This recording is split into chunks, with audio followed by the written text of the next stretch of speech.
Great Scott. Great Scott. Great Scott.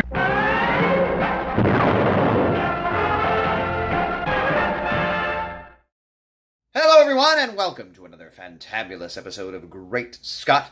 Let's move on to the Snyder Cut trailer we've all seen. Trailer also doesn't look like they spent exacting amounts of time and money making it look perfect. It looks a little bit computerish. That may be what we get in the movie, which may be acceptable, knowing that it was an unfinished project that they're putting a little bit of money to. A little bit. 20 million is a lot of money. 50 million is a lot of money, but in terms of finishing an entire movie with effects and characters and big things like superhero stuff, not that much. Some money was spent. Some scenes were already cut. I've been saying for years, although everyone that doesn't like Snyder or was glad that it was over was saying that it's a fallacy, that no Snyder Cut exists. There is no Snyder Cut. This is the movie we got. Though there were reports for a long time that a different movie was filmed, or many different scenes to a possible different movie were filmed that didn't get finished because Snyder left. And we brought Whedon in, and this is a lot of studio interference. It's happened with movies since the beginning of the modern era of movies. Studios are obviously very concerned with the bottom line. They decided they didn't like the direction they thought it might have been going. They weren't thrilled with the take on Man of Steel or on Batman v Superman. They gave him two chances. Neither one of those turned out the way any of us really wanted them to in terms of success. I want Superman to be on top. Batman doesn't have too much difficulty, although with that movie it wasn't huge. Did okay. I was happy with it. There was some issues, just like there were with Man of Steel. There almost always will be. But Justice League was a travesty in and of itself and really stepped away from that whole tone. And that's expected when you have an unfinished product that then has to have a different person come in and try to finish it. And Whedon was sort of under edict by the powers that be to make a different thing, to make it lighter, to make it happier, to make it different, to make it funnier. Something that hadn't been done yet in the Zack Snyder version of these characters. So then you have Batman making jokes, which isn't a normal thing. Occasionally, rarely. You have him laughing when he feels like he has internal bleeding. You have Superman and Cyborg rolling on the ground laughing, which might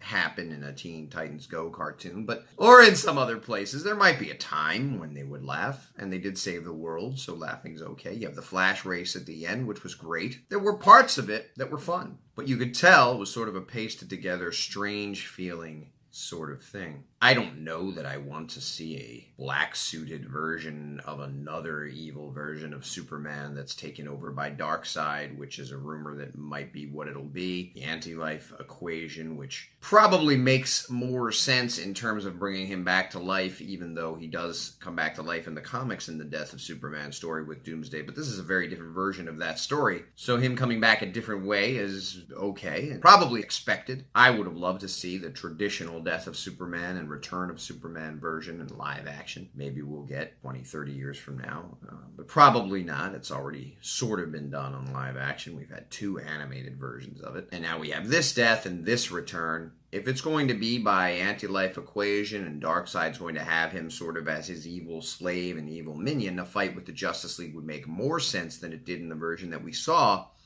even though that was one of the coolest parts, because we really did see how much more powerful, if he wasn't holding back, Superman would be against the rest of the Justice League. Part of his weakness as Superman is that he never really fully goes all out because he knows the damage it can cause. He obviously didn't go full out in the fight with the Justice League either, or they'd probably be all burned to a crisp. But he did fairly handily defeat them. And it was Lois again who was able to bring him back around, and we may see that in the Zack Snyder version of the movie as well, because Lois is like his North Star. He can always follow it back to home. I'm looking forward to this Zack Snyder Justice League. I didn't think it would ever happen, although I knew a lot of footage and a lot of ideas and a lot of intentions existed. My vision was that there was such a falling out with him leaving, Whedon coming in, and the entire thing sort of being scrapped and changed, that there wouldn't be enough good faith between the two entities that we would ever see such a project. Again, if it's as unfinished as the Donner Cut was and disappointing to me as it was, it would be very deflating and very unfortunate.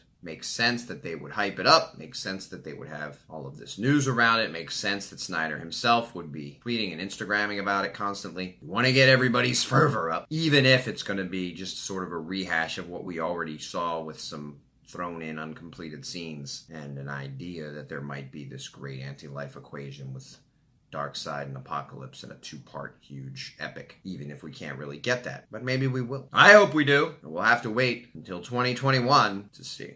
Thanks everybody for watching, and remember... Hello everyone, I'm Scotty V. Blah.